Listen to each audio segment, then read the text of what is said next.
আজি আপোনালোকৰ কাৰণে ভাল খবৰ এটা লৈছো ভাল খবৰটো হৈছে নিউ ভ্যাকেন্সি আহি গ'ল আকৌ আপোনালোকৰ 25 চনত নৱেম্বৰ মাহত সিএম ছাৰে আগতে কৈছিলে যে ফৰেষ্টৰ নিউ ভ্যাকেন্সি ওলাব বুলি কৈছিলে নৱেম্বৰ মাহত কিন্তু আকৌ এটা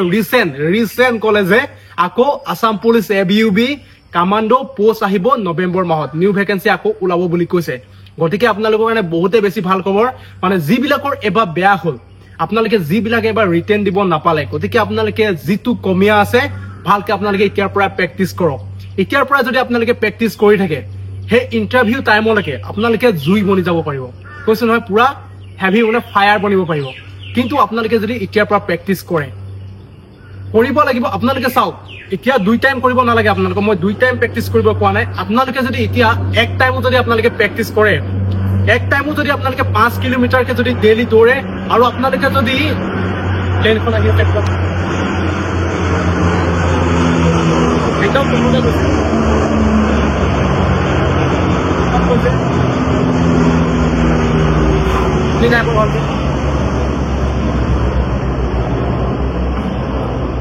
পয়সা আছে আপোনালোকক কি কৈছো আপোনালোকে যদি এতিয়াৰ পৰা যদি দুই টাইম কৰিব নালাগে আপোনালোকে যদি এক টাইমো যদি 5 কিলোমিটাৰ যদি ৰানিং কৰে তেন্তে আপোনালোকে মানে তিতালৈকে ফায়াৰ হৈ যাব পাৰিব কিন্তু আপোনালোকে কি হল ৰানিং কৰাৰ পাছত 5 কিলোমিটাৰ ৰানিং কৰাৰ পাছত আপোনালোকে কিন্তু প্ৰেক্টিস কৰিব লাগিব প্ৰেক্টিস মানে এক্সট্ৰা এক্সাৰসাইজ আপোনালোকে কৰিব লাগিব এক্সাৰসাইজ কৰিলেহে কিন্তু আপোনালোকৰ কামত দিব অকল আপোনালোকে যদি ৰানিং কৰি পিনে যদি বহি থাকে তেন্তে আপোনালোকৰ তেনেকৈ কিন্তু আপোনালোকৰ কুছ কাম নহব ঠিক আছে আপোনালোকে ৰানিং কৰাৰ পিছত এক্সাৰসাইজ কৰিবই লাগিব এক্সাৰসাইজ কৰিলেহে আপোনাৰ বডিটো তাগৰা হ'ব আৰু তাগৰা হলে মানে আপোনালোকৰ ষ্টেমিনা আহিব ষ্টেমিনা আৰু এটা কথা আপোনালোকে খাব লাগিব তেনেকে অলপ ভালকে আপোনালোকে খাওক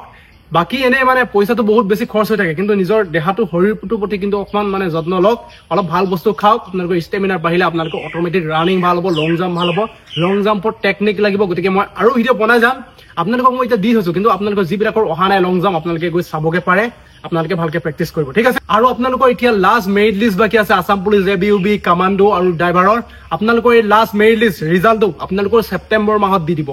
কাৰণ 10 অক্টোবৰত এপইন্টমেন্ট দিয়া কথা আছে যদি 10 অক্টোবৰত যদি এপইন্টমেন্ট দিয়ে তেন্তে সেপ্টেম্বৰৰ ৰিজাল্ট দিব লাগিব নহলে অক্টোবৰ ফাৰ্স্ট উইকত দি দিব ফাৰ্স্ট উইকত দি পিনে তেনেকৈ 10 তাৰিখত মানে মাতি দিব পাৰে তাত নহয় বাৰু 10 অক্টোবৰ নহব তা আগতে কিন্তু ৰিজাল্টটো দিব গতিকে ইমান দিন ধৈৰ্য ধৰিলে অকনমান দিন ধৈৰ্য ধৰক ভাল দিন আহি আছে ভাল দিন হিমান পতককে নাহে বহুত কষ্ট কৰাৰ পাছত আপোনালোকে ৰিটেন দিবলৈ পাইছে এটা লাষ্ট মেৰিট লিষ্টলে বাকি আছে গতিকে আপোনালোকৰ কাখলে ভাল দিন আহি আছে গতিকে চিন্তা নকৰিব সদায় প্ৰাৰ্থনা কৰক যে মোৰ ৰিজাল্টটো ভাল হলে হয় ইমান কষ্ট কৰিলো যাতে মোৰ ৰিজাল্টটো ভাল হয় ভগৱানে চকু মেলি চাই তাকে কামনা কৰক যেটো আপুনি কষ্ট কৰিলে আৰু এতিয়া বাকিখিনি কি হ'ব ভগৱানে চাই ল'ব আপুনি যেটো দিব লাগিছিল 100% আপুনি দিছে 100% কষ্ট কৰিছে এতিয়া লাষ্ট বাকি সব মানে আপোনাক ভগৱানে চাব যদি ভগৱানে দিয়ে এইবাৰ হ'ব যদি নিদিয়ে নেক্সট বাৰ হ'ব কিন্তু কেতিয়াও নহব এটো নহয় কেতিয়াও নহব বুলি আপোনালোকে নেভাবিব যদি এইবাৰ নিদিয়ে নেক্সট বাৰ হ'ব যদি এইবাৰ দিয়ে বহুত বেছি ভাল কথা এটো আপোনাৰে ভাল হ'ব কিন্তু নেক্সট বাৰ দিলে আকৌ কষ্ট কৰিব লাগিব একো নাই জীৱনটো কষ্ট কৰিবই লাগিব চাকৰি পৰা পিছত কি কষ্ট কৰিব নালাগিব নেকি মই এটা কি কৰি আছো এতিয়া দুপৰীয়া আহি পিনে মই ভিডিঅ' বনাই আছো 12টা বজাত আহি পিনে এতিয়া মই ভিডিঅ' বনাই আছো এটো কষ্ট কৰি আছো না সকলোৱে মানে জীৱনত মানে চাকৰিটো পাই পিনে যে মই সুখ হ'ব বা কিবা হ'ব হেতু নহয়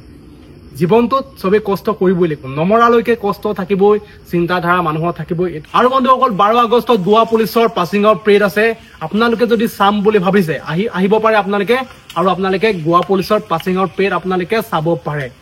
যদি আহে লগ পাম আৰু 12 তাৰিখে হোৱা কথা আছে পিওপি কিন্তু হয়তো পিছুৱাই দিব পাৰে যদি পিছুৱাই দিয়ে মই শৰ্ট ভিডিঅ' এটা বনাই পিনে আপোনালোকক মই জনাই দিম যদি আহিব